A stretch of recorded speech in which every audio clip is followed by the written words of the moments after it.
the teacher. In contrast to an evangelist, who was either called or appointed to preach the gospel to unbelievers outside the church, a teacher was called or appointed to minister only to true believers inside the church. As a matter of fact, the teacher's calling prohibited him from teaching unbelievers. Hence, early Christians were sometimes accused of being a secret society with secret rituals when, in fact, early church teachers were merely trying to fulfill their calling in accordance with the authority attached to their office. A teacher also had the authority to teach the gospel, but that was only because the teaching includes a detailed explanation of the salvation work Jesus Christ accomplished. The teacher's purpose in teaching the gospel was not to convert sinners, however, it was to instruct true believers.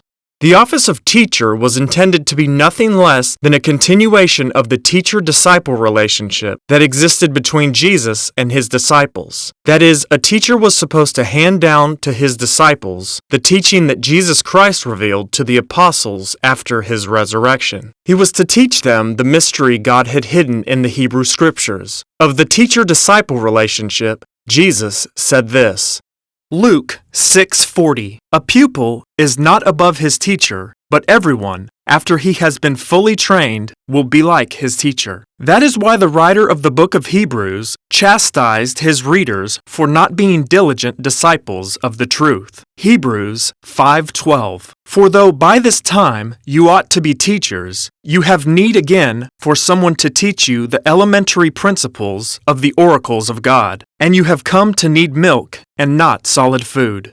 That verse leaves the firm impression that everyone could become a teacher.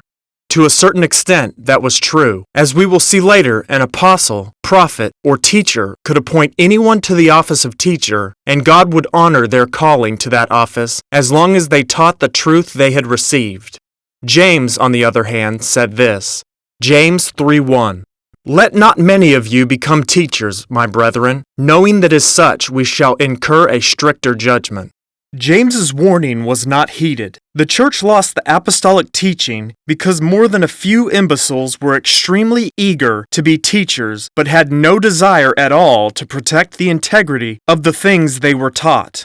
Paul talked about those kinds of people in his first letter to Timothy, 1 Timothy 1:3-7.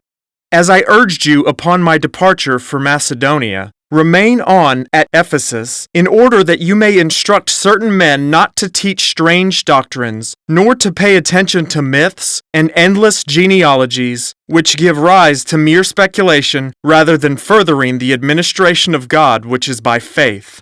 But the goal of our instruction is love from a pure heart and a good conscience and a sincere faith. For some men, straying from these things, have turned aside to fruitless discussion, wanting to be teachers of the law, even though they do not understand either what they are saying or the matters about which they make confident assertions. Obviously, for the apostolic teaching to be lost, the office of teacher must have eventually been occupied by individuals who did not even bother learning the oral tradition the church was supposed to be handing down from generation to generation. Instead of teaching what they had been taught, they did what the Apostle Peter knew they would. They taught whatever sounded good to them. 2 Peter 2:1. "But false prophets also arose among the people, just as there will also be false teachers among you, who will secretly introduce destructive heresies, even denying the master who bought them, bringing swift destruction upon themselves." Consequently, the situation we face in the church today is exactly what the Apostle Paul described to Timothy. 2 Timothy 4:3-4. "For the time will come when they will not endure sound doctrine, but wanting to have their ears tickled, they will accumulate for themselves teachers in accordance to their own desires, and will turn away their ears from the truth, and will turn aside to myths." The one thing you must keep in mind concerning the office of teacher is this. Since the loss of the apostolic teaching, there has been nothing for a teacher to teach. Hence, God has not, until our own time, had any reason to call a teacher. That is because anyone called to be a teacher would have to first restore the apostolic teaching before he would have anything at all to teach true believers.